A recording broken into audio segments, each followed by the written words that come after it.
एक महत्त्वाची माहिती, दुपारी 12 ते 4, 3-4 3:30-4 पर्यंत मंदिर बंद असतात. त्यामुळे दर्शनाच्या वेळा जरा त्याच्यानुसार तुम्ही ॲडजस्ट करा. आणि लोक भरपूर आधी येऊन इथे 2 तास आधी येऊन लाईनमध्ये बसून असतात दर्शनासाठी. गर्दीच्या वेळात तेही बघून जरा पुढचं प्लॅनिंग करू शकता. On our way to Kamakhya.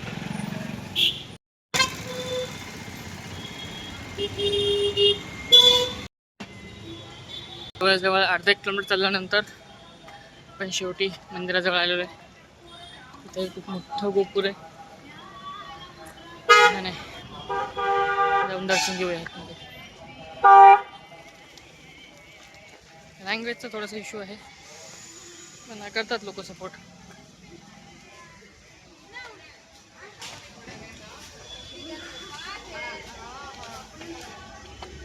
कांचीपुरमला city of temples असंही म्हणतात, कारण इथे भरपूर मंदिर आहेत. आणि जसं जेव्हा मी या रस्त्यावरून फिरतोय आम्हाला जाणवतंय प्रत्येक ठिकाणी वेगवेगळे मंदिर आहेत. हे इथे अजून एक मंदिर आहे.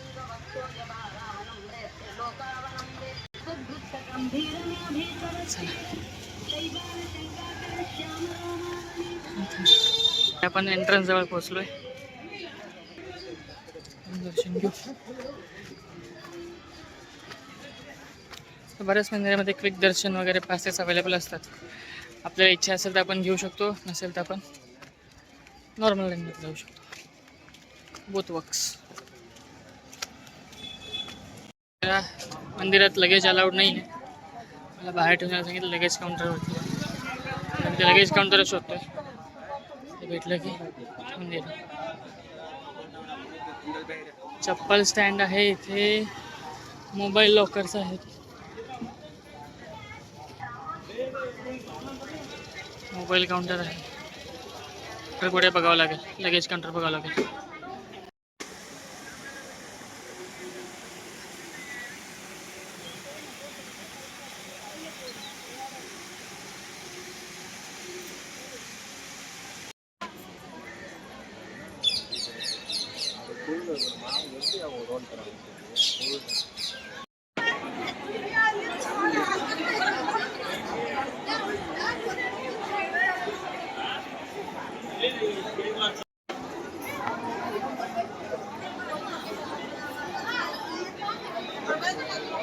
मंदिरांची ना एक खासियत आहे इकडे, जेवणाची सोय होऊन जाते. आम्ही जस्ट एक नॉर्मल मंदिरामध्ये गेलो होतो, त्यांनी लगेच जेवायलाच बसवलं. छान आहे. देवाचा प्रसाद मिळतो सगळीकडे, काळजी नाही. असं वाटतं की देव आपल्या पाठीशीच आहे आणि तोच आपली काळजी घेतो.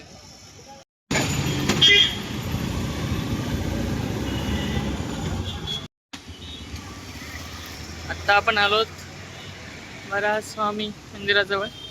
वराह स्वामी हे म्हणतात त्याला. थोडंसं वॉक केल्यानंतर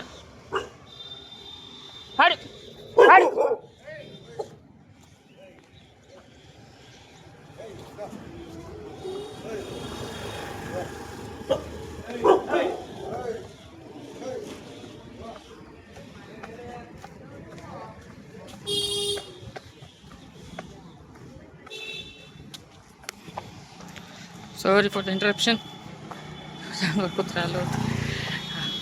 थोडंसं पुढे चालत गेल्यानंतर दिसतंय, बघू शकता बॅक कॅमेऱ्यामध्ये गोपूर.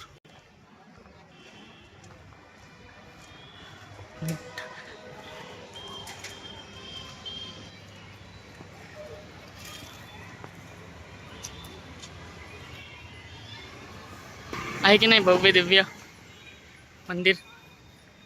विष्णू मंदिर आहे. आधी आपण बघितलेलं शिव मंदिर, हे विष्णू मंदिर. बहुतेक ते आता बंद असेल. आपण आतमधलं मंदिर बघूया. मंदिराच्या आजूबाजूचा परिसर वगैरे कसा आहे काय तो ते बघू, आणि मंदिर उघडलं की दर्शन घेऊ. चला. हे जे तुम्ही एवढं भव्य दिव्य एंट्रन्स बघताय, एवढी मोठी एंट्रन्स आहे, गोपूर आहे. एवढी मोठी एंट्रन्स ठेवण्याचा हत्तींना इथून आतमध्ये ये जा करता यावी त्यासाठी ही सुविधा केलेली आहे सर्वच मंदिरांमध्ये. बघितलं बऱ्याचशा मंदिरांमध्ये हत्ती वगैरे आहेत, तिरुपतीला बघितलं आपण, एक वैनरा स्वामी मंदिराच्या बाहेर हत्ती वगैरे होते, त्यामुळे त्यांना आतमध्ये येतं जावं म्हणून ही सोय केलेली आहे.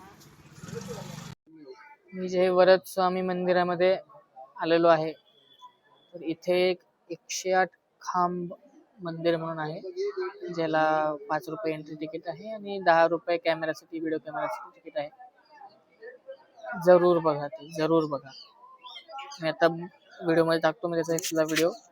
खूप खूप सुंदर कलाकृती आहे इथे. विष्णूंचे विविध अवतार खांबांवरती कोरलेले आहेत, बरेचसे नक्षीकाम केलेलं आहे, खूप सुंदर आहे. बघा व्हिडिओ.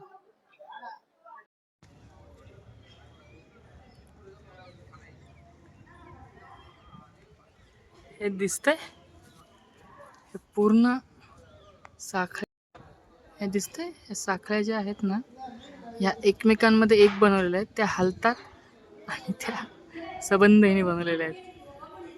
काय सुंदर कलाकृती आहे खरं. दिसतंय विविध आकार कोरलेले.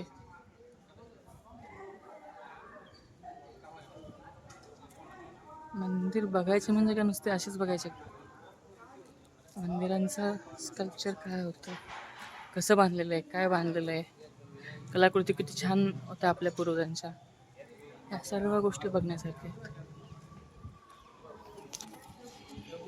इतकं सुंदर हे आहे ना, बघूनच मन थक्क होतं की कसं केलं असेल त्यांनी, किती ॲडव्हान्स टेक्नॉलॉजी वगैरे वापरली आहे ना. मस्त.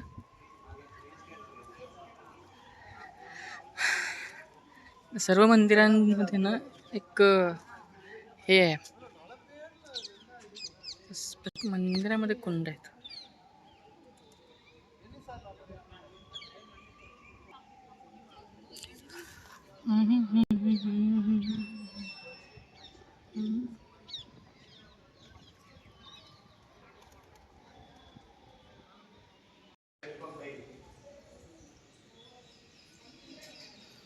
सुंदर बनवलेलं आहे.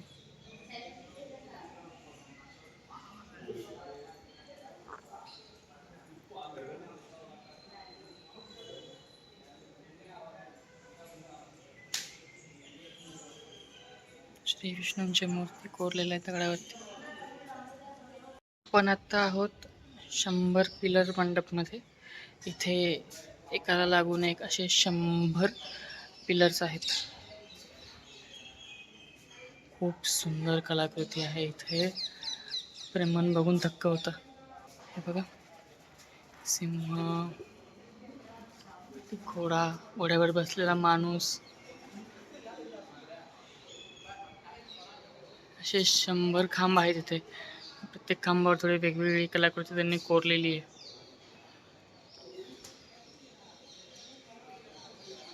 भगवान नरसिंहाचे, तेव्हा स्वामी, विविध विष्णूंचे अवतार आहेत इथे. शंखपद्म घेतलेला, हयग्रीव अवतार, बुद्ध अवतार,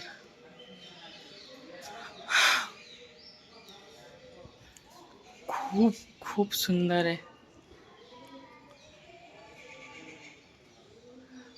अरे सिरियसली सांगतो, मी इथं येणार नव्हतो, पण माझ्या बायकोने थोडं मला मोटिवेट केलं की जाऊन यायलायचं तर.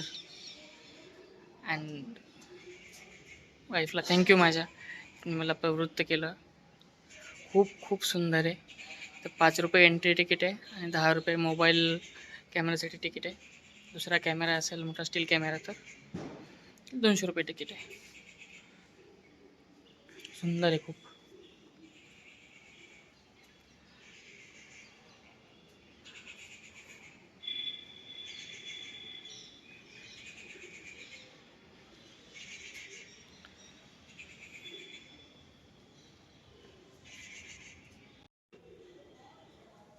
किती मायन्यूट लेवलचं डिटेलिंग आहे.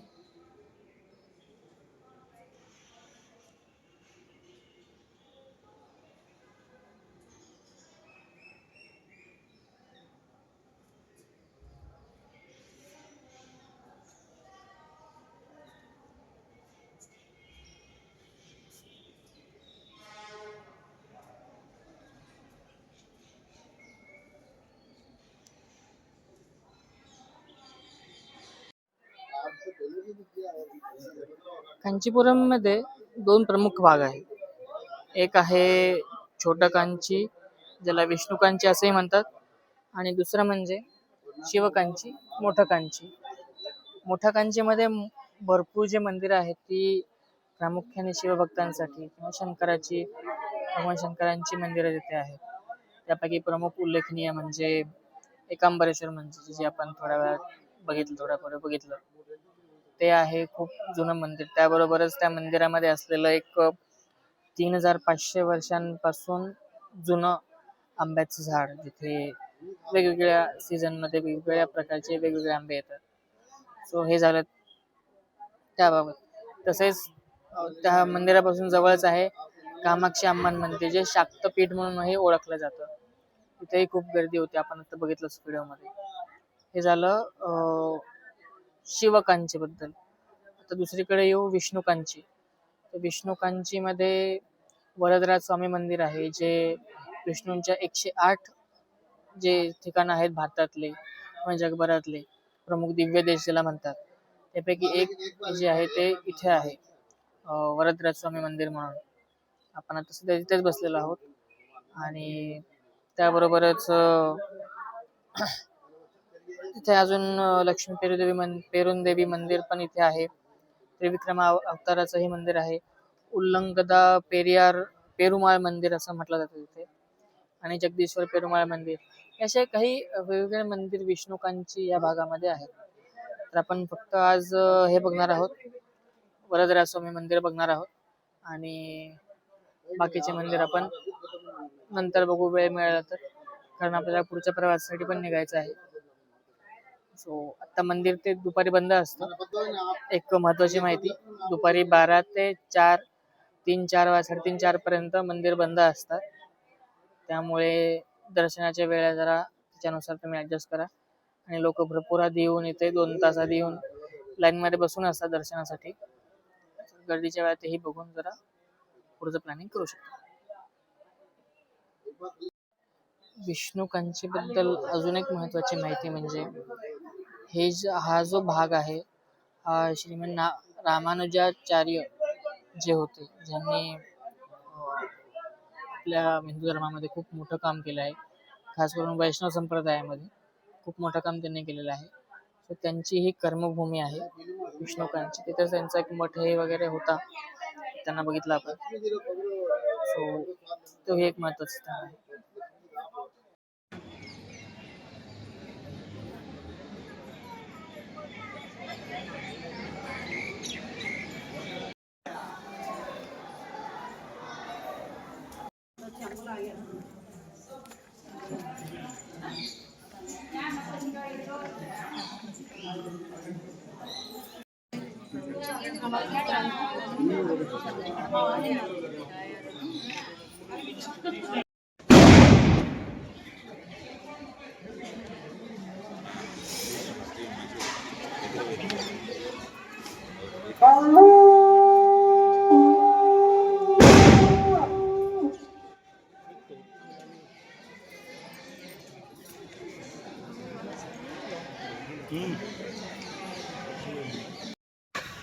पण आता दर्शन घेऊन बाहेर आलेलो आहोत मंदिराच्या.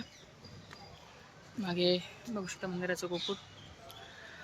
आतमध्ये श्री वरद स्वामीची खूप छान मूर्ती आहे, आणि त्या मूर्तीचं दर्शन घेतल्यानंतरच पुढेच आहे भारतातलं एकमेव गोल्डन लिझर्ड टेम्पल, म्हणजे तिथं सोन्याची पाल आहे वरती, तिचं दर्शन घेतलं जातं, ते आहे. त्यानंतर महालक्ष्मी मातेचं मंदिर आहे छोटंसं इथे, ते आहे आतमध्ये. असे आणि एक नरसिंहाचं मंदिर आहे, त्याबरोबरच धन्वंतरी देवांचं एक मंदिर आहे. सो असे एक 5-6 मंदिर आतमध्ये दर्शनासाठी आहेत. दर्शनाची वेळ तुम्हाला मी सांगितली आधीच, सकाळी 12पर्यंत, आणि 12ला बंद होतं ते 3-3:30 पर्यंत. 3-3:30ला सुरू होतं. 3-3:30 नंतर जर तुम्ही लवकर रांगेत लागलात तर दर्शन लवकर होतं. गर्दी वाढत जाते, बहुतेक सुट्ट्या असल्यामुळे इथं गर्दी वाढली असेल, पण गर्दी वाढत जाते. सो त्याच्यानुसार तुम्ही प्लॅन करा. आता आपण बस स्टँडवरती आलो आहोत, आणि तिरुवनंतपुरम तिरुवन्नामलाईची बस थोड्याच वेळात लागेल.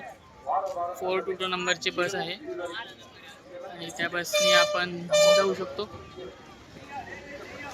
वाट बघतोय, 10-15 मिनिट झाले, लागली नाही अजून, थोड्यात लागेल. ती बसून जाऊया. मग आजच्यासाठी एवढंच. कांचीपुरमचा ब्लॉग आपण तेच थांबूया आणि भेटूया पुढच्या ब्लॉगमध्ये नवीन माहितीसह, नवीन ठिकाणी, नवीन वेळी. तोपर्यंत keep travelling, keep exploring. Video आवडला असेल तर लाईक करा, कमेंट करा आणि मित्रांसोबत शेअर करा आणि आपल्या छानच्या चॅनलला सबस्क्राईब करा. धन्यवाद. नमस्कार. आत्ता आपण आलो आहोत आपल्या व्हिडिओच्या शेवटच्या टप्प्यामध्ये. तर काही गोष्टी ज्या कांचीपुरमच्या ब्लॉगमध्ये सांगायच्या राहून गेल्या त्या सांगतो आहे. सर्वात पहिले इथं यायचं कसं. कांचीपुरमला येण्यासाठी रेल्वे आणि बस दोन्हीचे मार्ग आहेत. स्वतःची गाडी असेल तर स्वतःच्या गाडीनेही तुम्ही इथे येऊ शकता. पण रेल्वेची कनेक्टिव्हिटी खूप कमी आहे आणि तेवढी फ्रिक्वेन्सी पण जास्त नसल्यामुळे बसचा मार्ग आपण इथून घेऊ शकतो. तिरुपती, चेन्नई इथून आपल्याला बसेस डिरेक्ट कांचीपुरमसाठी मिळतील. दुसरी गोष्ट, जेवणाचं कसं. इथे बरेच हॉटेल्स वगैरे अवेलेबल उपलब्ध आहेत. तुम्ही जेवण करू शकता किंवा जसं मी केलं मंदिरांमध्येही तिथे भोजन प्रसाद चालू असतो, तोही तुम्ही ग्रहण करू शकता. कांचीपुरममध्ये राहायचं कुठं, तर इथे बरेचसे छोटे छोटे हॉटेल्स आहेत. कांचीपुरम हे खूप मोठं शहर नसलं तरी एकदम असं लहान शहरही नाही आहे, त्यामुळे राहण्याची सोय इथे होऊन जाते. मग काही मंदिरांमध्ये भक्तनिवासाची सोय उपलब्ध आहे, तीही तुम्ही घेऊ शकता. त्यानंतर कांचीपुरम फिरायचं असल्यास कमीत कमी 2 ते 3 दिवस लागतात, जर तुम्हाला सर्वच कव्हर करायचं. कारण इथे भरपूर मंदिर आहेत. प्रत्येक मंदिरामध्ये जायचं वगैरे असेल तर तेवढा वेळ द्यावा लागतो, कारण मंदिरात गर्दीही असते आणि दुपारी मंदिरही इथे बंद असतात. 12:30 ते 3:30च्या दरम्यान मंदिर बंद असतात, त्यामुळे तोही भाग तुम्ही कन्सिडर करावा. आणि कुठलं राहिलं आता पॉईंट. काही तुम्हाला आणखीन प्रश्न असतील तर तुम्ही कमेंटमध्ये जरूर विचारा. सर्व कमेंट्सला उत्तर 100% दिले जातील. आणि आपला व्हिडिओ आवडला असेल तर व्हिडिओला लाईक करा, कमेंट करा. तुमच्या काही क्वेरीज असतील, व्हिडिओ कसा वाटला त्याबद्दल काही असेल तर त्या कमेंट करा. आपल्या चॅनलला सबस्क्राईब करा आणि हा व्हिडिओ तुमच्या मित्रांपर्यंत शेअर करा. भेटूया नवीन व्हिडिओमध्ये. तोपर्यंत कीप ट्रॅव्हलिंग, कीप एक्सप्लोरिंग.